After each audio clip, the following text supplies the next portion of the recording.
জয় শ্রীকৃষ্ণ। ভগবান শ্রীকৃষ্ণের চরণে এই তিনটি জিনিস আপনারা অর্পণ করুন, দেখবেন আপনার গৃহ থেকে সকল প্রকার সমস্যা দূর হয়ে যাবে। নমস্কার বন্ধুরা, বং টিপস ইউটিউব চ্যানেলে আপনাদের স্বাগতম। আজকের ভিডিওতে আমরা ভগবান শ্রীকৃষ্ণের কিছু অমৃত বাণী সম্পর্কে জানব, তাই ভিডিওটি খুব মনোযোগ সহকারে শেষ পর্যন্ত দেখুন এবং আমাদের চ্যানেলে যদি নতুন হয়ে থাকেন তাহলে চ্যানেলটি সাবস্ক্রাইব করবেন। ভগবান শ্রীকৃষ্ণের আশীর্বাদ যিনি একবার লাভ করতে পারেন, তিনি কিন্তু তার জীবনকে সহজেই পরিবর্তন করতে পারেন। আমরা ভগবান শ্রীকৃষ্ণকে সন্তুষ্ট করার চেষ্টা করি, কিন্তু তার বলা কর্মগুলোকে আমরা যথাযথভাবে মেনে চলি না। আমরা প্রত্যেকেই ভালো থাকতে চাই, সমস্যামুক্ত জীবন লাভ করতে চাই, কিন্তু তিনি যে বিশেষ কর্মটা আমাদের দেন, সেই কর্মটা আমরা যথাযথভাবে পালন করি না। আমরা যদি না প্রকৃতরূপে মানুষের মতো মানুষ হতে পারি, আমরা যদি না প্রকৃতরূপে মানুষের মতো কর্ম করতে পারি, তাহলে তো কোনোদিনই আমরা কোনো কিছুই লাভ করতে পারবো না। জীবনটা কিন্তু এতটা সহজ নয়। জীবনে কর্ম যদি আমরা না করি, তাহলে কখনোই আমাদের প্রকৃত পাওয়া হবে না। কিন্তু বর্তমান যুগে একটা জিনিস দেখা যাচ্ছে যে মানুষ কর্ম করতে চাইছেন না, শুধুমাত্র যেটা চান সেটা যেন ভগবান দিয়ে দেন, এই রকম একটা মনোভাব নিয়ে তারা ভগবানকে ডাকছেন। ভগবান বলছেন, কর্ম ছাড়া কোনোদিন কোনো কিছু লাভ সম্ভব নয়। যাই পেতে চাও না কেন তার জন্য কর্ম করতে হবে। এই যে আমরা জীবনে এত প্রকার সমস্যার মধ্যে ভুগি, তার জন্য দায়ী কিন্তু আমরা। জীবনে এত যে বাধা আসে, এত যে বিপদ আসে, তার জন্য দায়ী আমরা।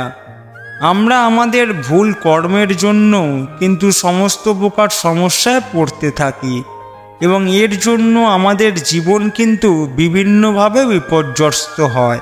তাই কর্মটাকে আগে ঠিক করতে হবে।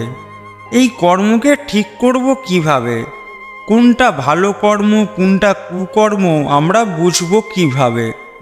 তার জন্য কিন্তু আমাদেরকে সেই ভগবানের চরণে আশ্রয় গ্রহণ করতে হবে। ভগবানের চরণে আশ্রয় না নিলে আমরা কিন্তু প্রকৃতরূপে কোনটা ভালো কোনটা মন্দ সেটাও বুঝতে পারবো না। তাই কোনটা ভালো কর্ম, কোনটা সৎকর্ম, কোনটা পবিত্র কর্ম, আমরা সেটাও বুঝতে পারবো না। তাহলে আমাদের সবার প্রথম কি করতে হবে? সেটা হলো সৎকর্ম করতে হবে, শাস্ত্র অধ্যয়ন করতে হবে, ভগবানকে সাথে নিয়ে চলতে হবে। ভগবানকে জানতে গেলে শাস্ত্র অধ্যয়ন করতে হবে এবং শাস্ত্র অধ্যয়ন করলে আপনি নিজেকে এতটা পরিবর্তন করতে পারবেন যা আপনি নিজেই কল্পনা করতে পারবেন না। কেননা শাস্ত্রের বিধান অনুযায়ী যদি আপনি চলতে থাকেন, শাস্ত্র অনুযায়ী যখনই আপনি চলবেন, তখনই কিন্তু আপনার জীবন ধন্য হয়ে যাবে। আপনি ভগবানের মানুষ হয়ে যাবেন। কোনো বিপদ আর তখন আসতে পারবে না, কারণ তখন আপনার চলন চরিত্র তো ঠিক হয়ে যাচ্ছে, আপনার আচার ব্যবহারও তো ঠিক হয়ে যাচ্ছে। ধর্ম মানে সেটাই যেটা আমাদেরকে বাঁচিয়ে রাখে বা অন্যকে বাঁচতে সাহায্য করে, আমাদেরকে বাড়াতে সাহায্য করে, অর্থাৎ আমাদের উন্নতি সাধন করে। ধর্ম কিন্তু আর অন্য কিছু নয়, এই বাঁচা বাড়াটাই হলো আমাদের প্রকৃত ধর্ম। আমরা যে পথ অবলম্বন করে প্রকৃত রূপে সৎপথে চলে সৎভাবে থেকে আমরা বাঁচতে পারবো বা বাড়তে পারবো, প্রত্যেককে সাথে নিয়ে চলতে পারবো, আমরা মনের ভালোবাসা বাড়াতে পারবো, হৃদয় বিনিময় করতে পারবো, সেটাই হলো প্রকৃত ধর্ম। আর ভগবান শ্রীকৃষ্ণ আমাদের কিন্তু বারে বারে সেই বিধানই দিয়েছেন, যে বিধান অনুযায়ী চলার মধ্যে আমরা প্রত্যেকে একসাথে ভালো থাকতে পারবো। তাই সকল ভক্ত হতে পারে না। এই জীবন পথে যত প্রকার সমস্যা আসুক না কেন, ভগবানের নাম জপ করতে কিন্তু ভুলবেন না। ভগবানের নাম জপ করতে থাকুন, ভগবানকে ডাকতে থাকুন।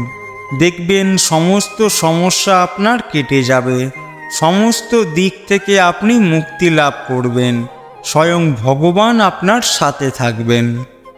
তো বন্ধুরা, ভিডিওটি যদি আপনাদের ভালো লেগে থাকে তাহলে ভিডিওটিতে একটি লাইক করবেন এবং এরকম আরও তথ্য পেতে আমাদের চ্যানেলটি সাবস্ক্রাইব করবেন। আজকের ভিডিও এই পর্যন্তই। দেখা হবে পরের নতুন কোনো ভিডিওতে। ততক্ষণ ভালো থাকুন, সুস্থ থাকুন, ভগবানের নাম জপ করতে থাকুন। জয় শ্রীকৃষ্ণ।